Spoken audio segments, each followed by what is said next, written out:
On her wedding day, the wife nervously waited and walked down the aisle holding her husband's hand. But the husband asked her to take off her jewelry and wedding dress, and handed her a contract. He said, "You are just a hostage sent here. Don't dream of being treated like a wife." Son, the youngest politician in history, is the spokesperson for the president. He comes from a prestigious family, possessing good looks and outstanding talent. Wherever he goes, all women's eyes follow him. In the eyes of outsiders, this rising political star is incredibly radiant. But in the eyes of his wife, Hichu, this hypocritical man deserves nothing but a middle finger. A new day begins, and Son, representing the Blue House, responds to the hostage kidnapping terrorism incident. He skillfully handles the issue, while expressing the government's position. Hichu has watched Son's speeches on TV countless times. She suffers from mutism due to an accident. If she could, she would charge through the screen and expose Son's true face to the public, so everyone knows how this outstanding man, adored by so many, has treated his wife. Hichu is a sign language interpreter at a TV station. After finishing her work and returning home, she is pressured by both her mother-in-law and biological mother regarding the upcoming election. Her mother-in-law demands that she quit her job and fully commit to being a proper housewife. Last year, she said she felt suffocated, which is why Son agreed to let her work outside. But her name and face should never have been exposed to the public in the first place. After her mother-in-law left, her biological mother scolded her. It's all because Hichu married someone else's husband. She should focus on being a proper wife. She still hasn't won her husband's love yet. She's completely useless. From her birth mother's house to her husband's house, no one stands by Hichu. Hichu, heartbroken, drives through the heavy rain, not knowing where to go. On the road, she turns on the radio, but the signal is unstable. The GPS system also alerts her that she has deviated from the route. She tries to slow down, but the car loses control, accelerating uncontrollably in panic. She hits the emergency brake, but the brakes don't work at all. The car speeds through the traffic. Finally, she jerks the steering wheel to force the car to stop. Hichu opens the door to get out but realizes the door won't open. Suddenly, she remembers a news report she had seen about a case where a hacker had implanted malware into a car's navigation software, allowing them to control someone else's car.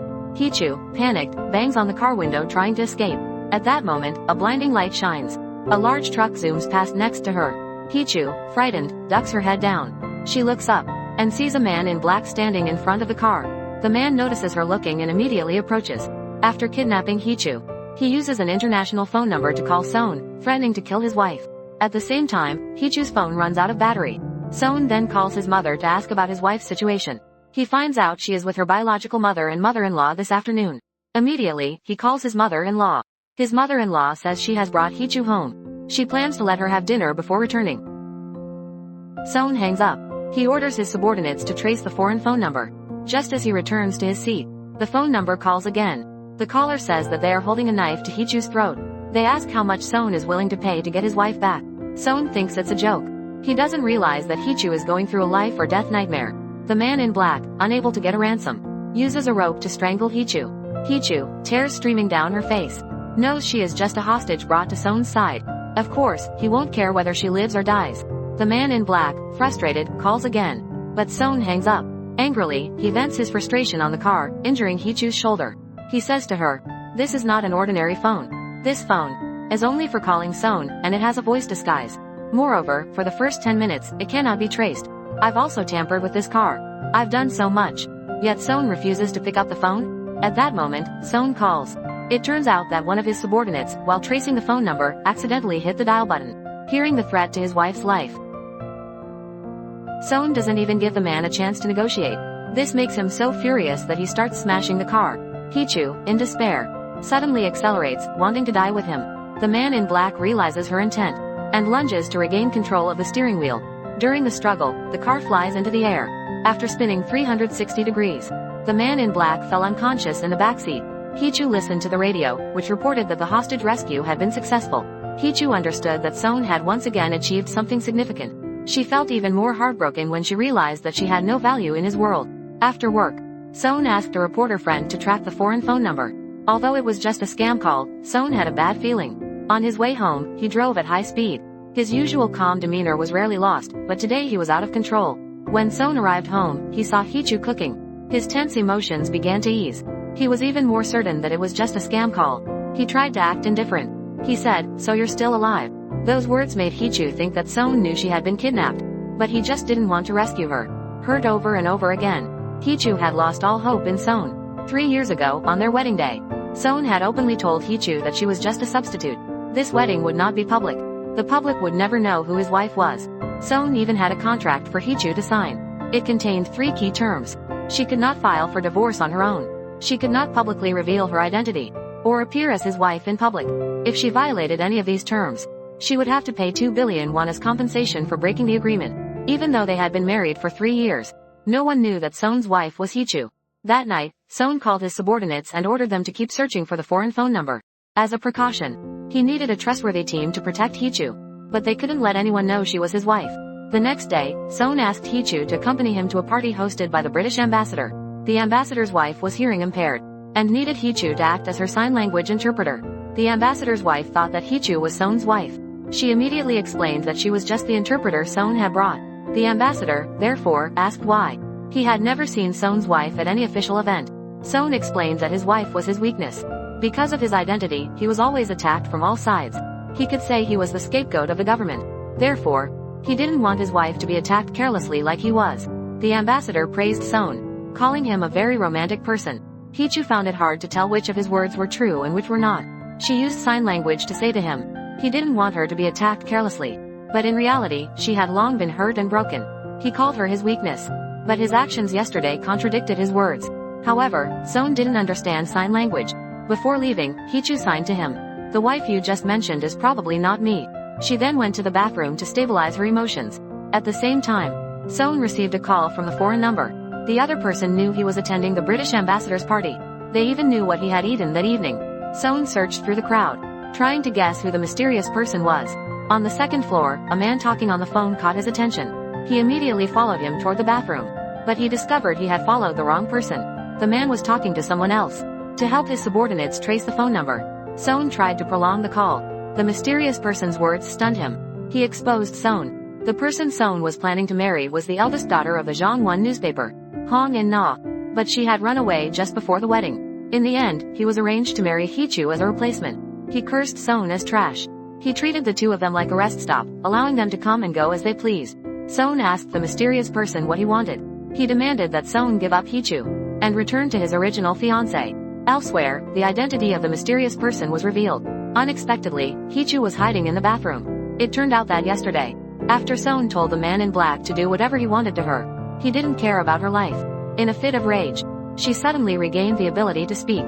After cursing Sohn, Hichu stepped on the gas, intending to risk her life with the man in black. The car spun and then stopped, but she wasn't injured. The man in black, however, passed out. Seeing his phone in front of her, Hichu picked it up.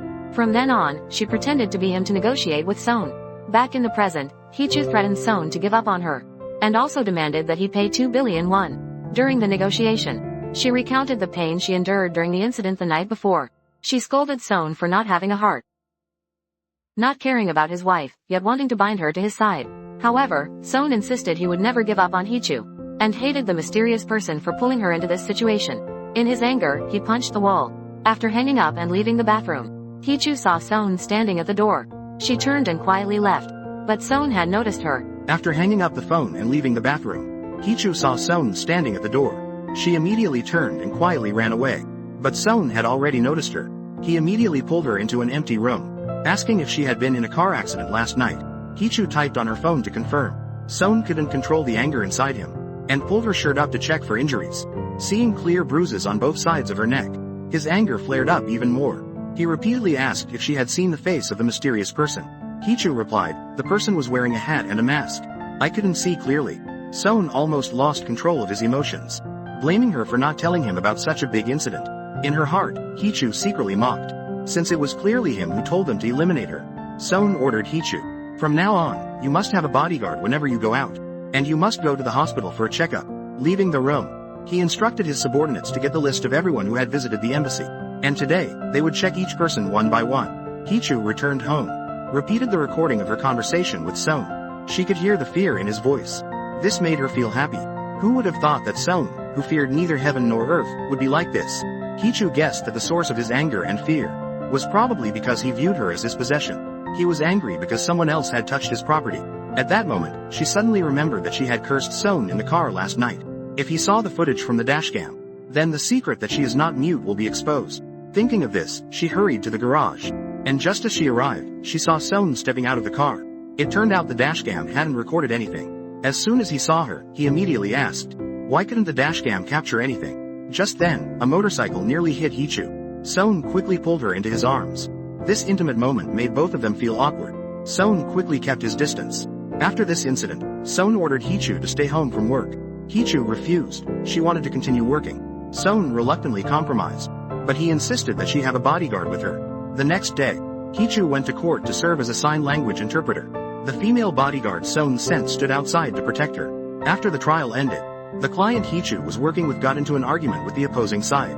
Hichu quickly called the bodyguard for help. The bodyguard separated the two parties, only to realize Hichu was missing.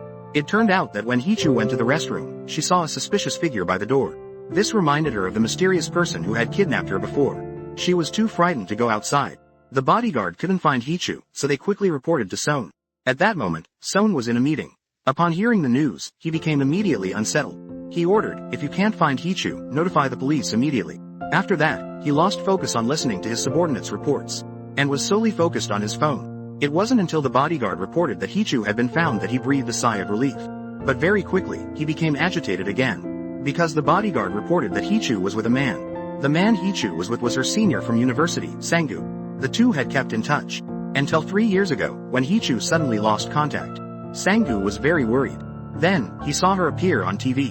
Doi de la ban dik kuadon van Theo. As a sign language interpreter, he felt reassured. He handed her his business card, saying that he had a new project, and would be working at the television station where she worked during this time. He hoped they would have a chance to have a meal together. After returning home, Hichu saw her mother had brought her a sexy lingerie set, criticizing that she had been married for so long, and still needed her mother to teach her about bedroom matters. Her heart grew cold, and she asked her, "Are you my mother, or a pimp?" Her mother threatened her, saying that she had married in place of her older sister, on the condition that her father would be placed in the best nursing home. If she didn't fulfill her duties as Son's wife, her father could end up sleeping on the streets at any time. Hichu didn't say anything. In fact, their marriage had a secret that Hichu didn't know. 5 years ago, Hichu's older sister threatened Son to cancel the arranged marriage. Son then asked, "Is it true that your family intended to marry Hichu off to the scoundrel from Yongha Construction Group?" Her sister confirmed this. She then mocked, "I've never seen a mother push her daughter into the fire like this." After reading the message, Son insisted that the wedding must proceed as planned, but the bride would be replaced by Hichu. Returning to the present, Hichu received the lingerie set. After taking a shower, she wore the sexy lingerie. She took the special phone and called Son. Son answered, but this time he took control of the conversation. He analyzed that only someone from the family would know about her sister's escape. He therefore suspected that the mysterious person knew everything. It must be someone very close to me. Hichu felt a little tense when she heard that. To regain the initiative, she took a picture of her thigh and sent it to Son. She threatened that if he didn't meet her conditions, she would make up a scandalous story using the photo. Son chuckled. "I know her better than anyone. Trying to blackmail me with a fake photo? Don't think I'll fall for it." Hichu hung up angrily, but then realized she was digging her own grave. What if Son actually comes to confirm with me? What should I do then? Later, Hichu lay in bed, tossing and turning, unable to fall asleep. She heard Son's footsteps approaching, and in fear, she burrowed under the covers. Her hands gripped the blanket tightly. Son entered the room and yanked the blanket off her. The first time he failed, so he pulled harder. In the process, he carelessly fell on top of her. They stared into each other's eyes, their breaths close, and Hichu turned her face away in embarrassment. Son stood up as well, abandoning the idea of checking her thigh. He instructed her to go to the president's office tomorrow, apply for the position of sign language interpreter. As he walked into the living room, Son noticed the cup on the table, remembering 3 years ago when they had just gotten married. That day, he came home to find that Hichu had prepared a table full of food, but she had fallen asleep while waiting for him. She looked so adorable at that moment. When Hichu woke up and saw him, she drank the glass of wine in one go, gathering her courage to pull him into a dance. Seeing her take the initiative, he tried to move closer, but she became tense and squeezed her eyes shut. Son stopped, sternly warning Hichu not to develop any feelings for him. "You don't need to be a puppet in front of me. You certainly don't need to do everything your mother tells you." From that night on, they no longer shared any closeness. Their married life for 3 years was only a formality. The next morning, Hichu woke up and found Son wasn't going to work. He asked her about breakfast. Hichu guessed that Son definitely wasn't inviting her for breakfast. This was likely an order for her to prepare the food. But when she entered the kitchen, he also walked in. He took out various ingredients and guided her, helping to make a delicate breakfast. During that time, Son asked about Sangu, the person she met yesterday. Was he trustworthy? Hichu typed on her phone. He's a good person. To her surprise, this answer made Seon furious. He placed the breakfast on the table and ordered her to eat it all.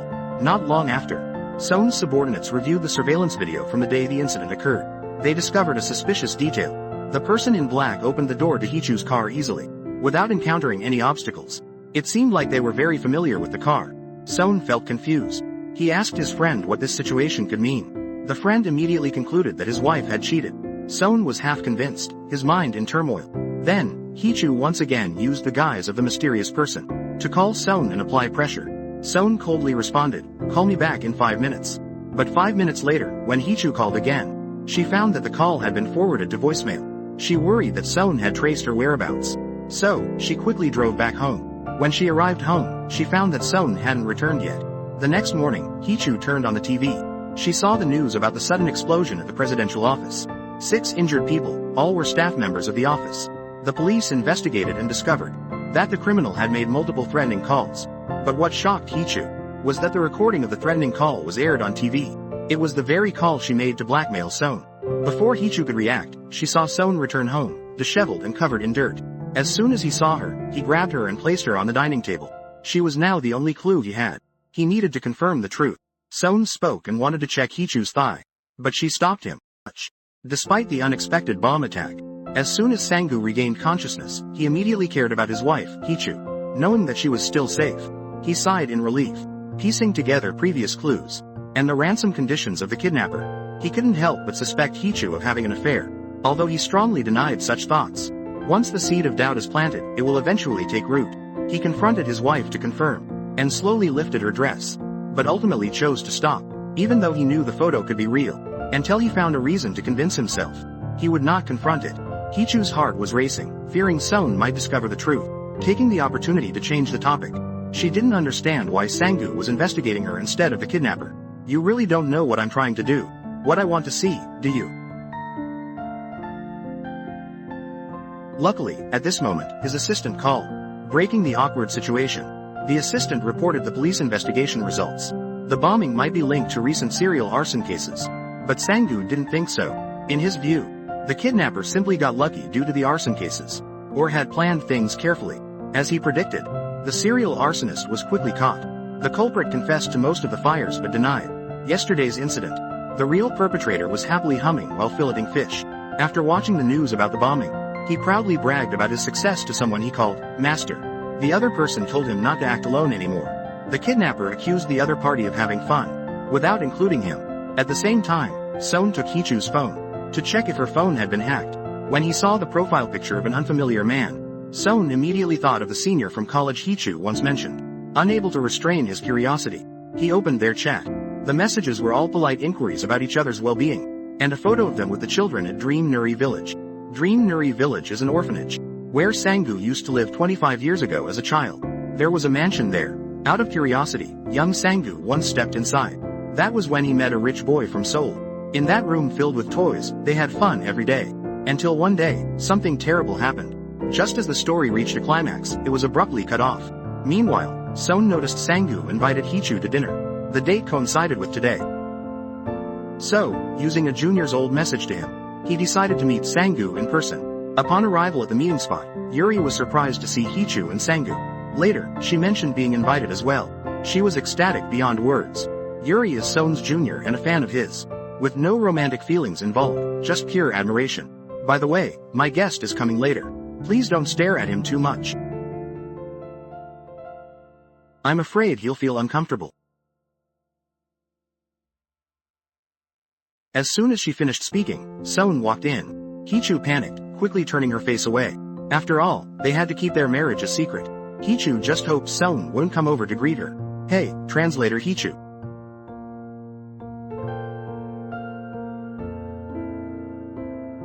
And so, an awkward situation unfolded.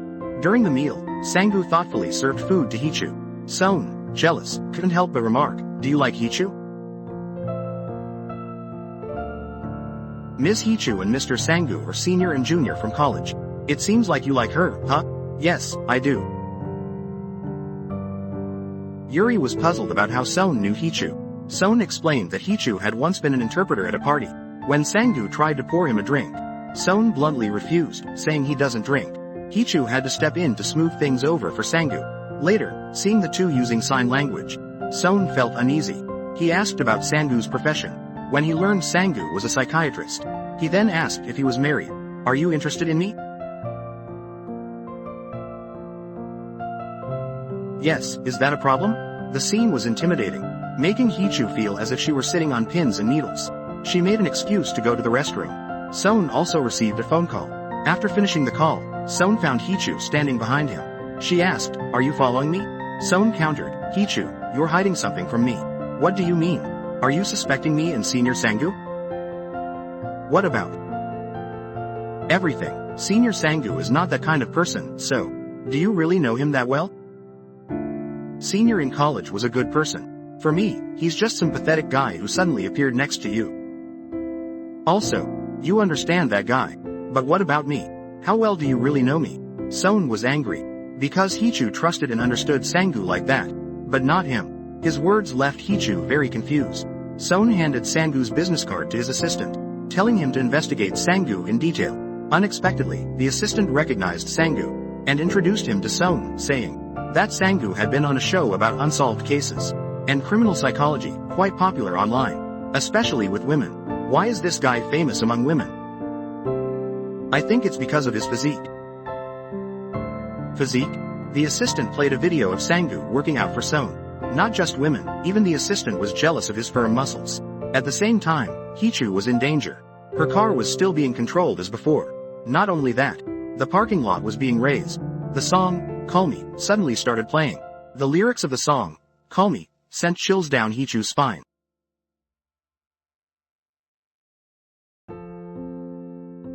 After a while, a security guard appeared, and the car returned to normal. Hichu realized it was the kidnapper's doing. She rushed home, took out her phone, and tried to figure out his intentions. No matter what, she had to get rid of this phone as soon as possible. At exactly 10 o'clock, it was the prearranged time between Son and the kidnapper. At this moment, Son returned home. Hichu had to lie that she needed to go shopping and leave. Son said, "Tell me what you want to buy." Seeing Son walking away, Hichu called the kidnapper. Son asked, "What's the purpose of forcing me and Hichu to break up? What are you hoping to gain?" Hichu couldn't answer right away. She had never thought about how to answer this question. "You're threatening me as if it's for someone else's benefit." "So, what's your relationship with Hichu?" "Listen clearly. I will never let you get what you want. Someone as crazy as you, kidnapping and extorting, even willing to plant bombs. Do you think I'll hand Hichu over to you? I have no intention of giving her to you." "Wait, why are you treating her like this?" "Sorry, this call ends here. Hichu is waiting for me." Hichu is even more confused, not understanding what Son is thinking. Son suspects that Sangu is the kidnapper, with the goal of taking Hichu. After Son returns home, he makes his stance clear to Hichu. "I will not divorce you. I won't divorce you, regardless of the scandals or rumors. I won't let my name be tarnished." So that's it. "You are so clumsy." Son says that if she stands by him, she should take the chance to become a translator for the presidential office. Hichu grabs his hand, asking, "Why do you want me to stand by you?" Son doesn't answer. Hichu asks, "If I stand by you in public, can you handle it?" Son smiles. "You are really confident." Hichu replies, "If I want to, no one does it better than me. Sign language is just experience. By watching expressions, I can tell what they think." Unexpectedly, Son gives her a tough question. "Then guess." "What am I thinking right now? Our relationship is more than strangers. But I hate it. He is right, I am not satisfied. I want to tell him." "No, you're wrong. Who are you to think you understand me and her? I want things to be this way." Son's words and actions make Hichu even more confused. By the time she reacts, Son has gone into her room. Looking back, Son is lying on the bed, telling her to lie next to him. Seeing Hichu standing there, he turns off the light.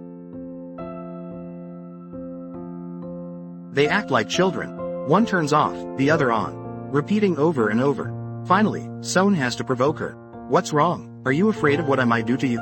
"Don't dream. If it were, it would have happened long ago." We've been living together for years. Wait. Or are you afraid that you'll do something to me? Maybe. Kichu walks forcefully, snatching the pillow and lying down. For the first time in 3 years of marriage, they sleep on the same bed. Kichu feels uneasy and quickly turns away.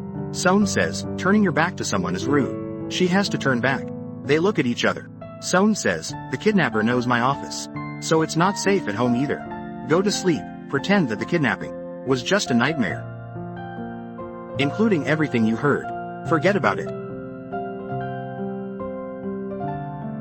Kichu silently watches Son, and after a while, she falls asleep. Once Son sees that she's asleep, he leaves the room. Kichu dreams of the past days.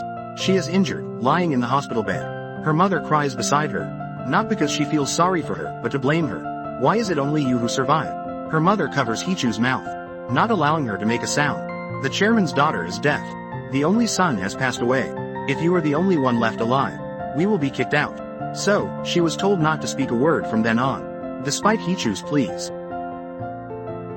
The kidnapper went to an old age home. While the caregiver was away, he hummed a familiar tune, pushed Kichu's mentally ill father out. Then, he used her father's phone to video call her. He was curious about why Kichu had threatened Son. Divorce. What?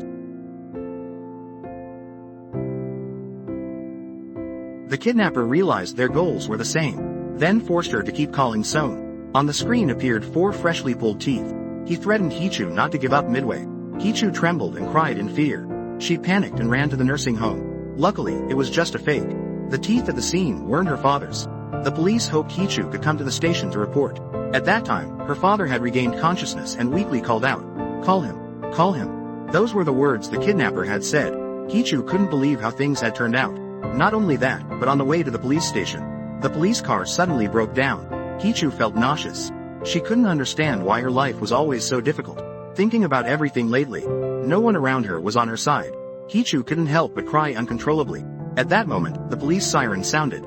Before the police could understand what was going on, Son had arrived. He walked over to Kichu, who was collapsing, telling the police to go ahead. "May I ask, what is your relationship with her?"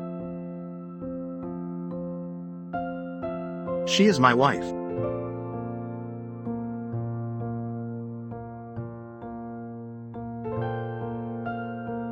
After picking up Kichu from the police station, Son comforted Kichu, telling her not to worry about her father-in-law's issues. He promised to keep an eye on it in the future. Kichu couldn't hold back her tears and broke down crying. Son was taken aback. Kichu finally made a sound. "You look ugly when you cry." Since he had to have dinner with family members, he took Kichu back to the hotel. But before that, he needed to talk to her. The kidnappers threatening her father-in-law made him consider requesting an official police investigation. However, if he did so, the police would start their inquiry with Kichu as the victim. He hoped that if Kichu was hiding anything, she would confess. Seeing her hesitant expression, he became even more certain she was hiding something. Son could pressure Kichu to speak, but he chose not to. When meeting his parents, Son's father became angry at the sight of Kichu. Other candidates had family members supporting them, even showcasing their pets on camera. But Son had to move out and stay elsewhere, unable to show up. The more he thought about it, the angrier he got. Feeling tricked by Chairman Hun into marrying his flawed second daughter, Kichu, his tone was full of disdain for her. This was too much for Son to tolerate. He opened the door, and the person outside handed him a camera. It was taken from a paparazzo snooping outside. He knew full well this was orchestrated by his father. The election campaign was the next day, so Son joined his father for a meal.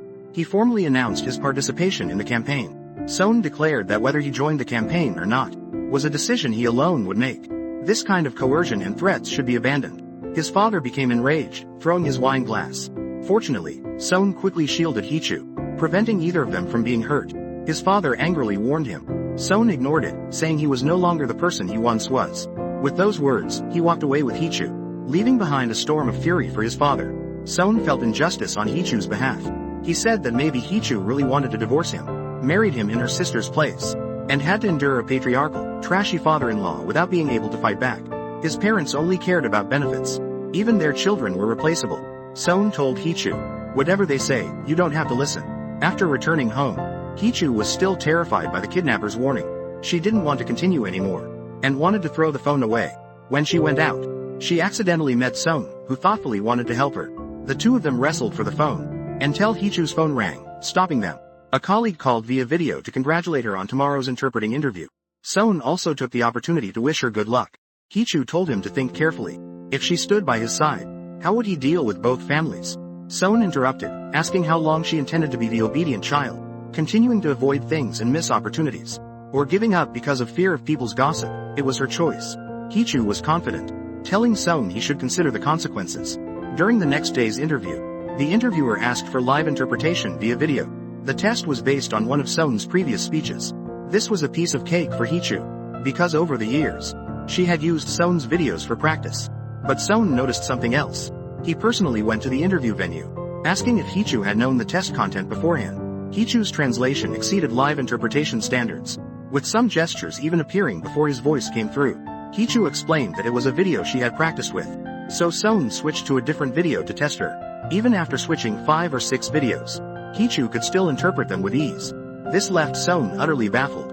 All of Seon's videos she had practiced with, the result of continuous training. She had studied Seon's pronunciation extensively. By observing the movement of his upper lip and teeth, she could predict when Seon would start speaking. Seon was very surprised. After that, he asked her a question. If you pass the interview, but can't communicate with colleagues, what will you do? Hichu thought for a moment, then said she could teach sign language to him, so that Seon could verify if the interpretation was accurate. Despite such a perfect answer, Seon continued to evaluate her. Even his subordinates felt he was being too strict. Seon talked for a while, then asked Hichu to interpret this immediately. There's a married couple here. The two live together, but cannot open their hearts. If they could be more honest, if they could be true to themselves, would things have turned out differently? If they start making efforts now, can they live like a normal married couple? But today, this same couple seemed to be playing a game of wits, guessing each other's thoughts. Ironically, their appearances are strangely similar. Taking advantage of this opportunity, Seon expressed his thoughts. Hichu successfully passed the interview. Looking at her profile, Seon recalled the time when he first became his parents' child. His mother forced him to eat the food he hated, while Hichu's mother criticized her miserable expression, not allowing her to eat at all. He silently pulled her aside, giving his food to Hichu. It was on that day that they learned each other's names. When did you grow up like this? Meanwhile, Hichu discovered her sister had made a move. Her sister had returned. She took out her wedding ring, recalling Seon's words. If the owner of the ring comes back, then you can return it. She picked up her phone from the trash, thinking of how to respond to Seon's question. As she observed, perhaps Seon liked her sister. She thought that if she used her sister as an excuse, Seon would surely agree to divorce. Unexpectedly, Seon said, I'll say this only once. Listen carefully. Before Hong Ina disappeared, the last person she met before the wedding day was me. What? Looks like you didn't figure this part out, huh? What did you two even talk about? We made a deal. That deal ensured Hong Ina would never become back Seon's wife. So? It seems I just eliminated the leverage you were holding against me, didn't I? Hichu was utterly confused and deeply curious about their deal. In the blink of an eye, it was the 75th anniversary celebration of Hichu's family company. As soon as she entered the hotel, her mother pulled her into a room. Her mother asked why she had transferred her father to a different nursing home. Realizing it was Seon's doing, her mother was shocked. She hadn't expected that Seon would discover Hichu wasn't the chairman's biological daughter. She worried about what would happen if the chairman found out. Her concern completely disregarded her husband's condition, and her coldness shattered Hichu's heart. Later, in the restroom, she overheard some women gossiping about her sister. They assumed the person married to Seon was her sister. When it came to Hichu, they dismissed her as just Ina's shadow, speaking about her with utter disdain. Their words deeply hurt her. Heartbroken, she went to the rooftop to drink. Then, under the guise of the kidnapper, she called Seon for someone mute like her. This was the only identity under which she could speak freely. She asked Seon, how do you feel about the bride changing from the sister to the younger one? It's all the same to me. Hichu laughed at herself for being invisible, like an attachment to Ina. What's more ironic is that while she wanted to leave, she hesitated, cowardly surrendering to money. Unexpectedly, Seon said, She's someone who observes carefully. She doesn't lack communication skills. People are often rude to her first. She doesn't bow down to money. She just loves her mother too much. In the past, I was always surrounded by greedy people. Their boasting was exhausting.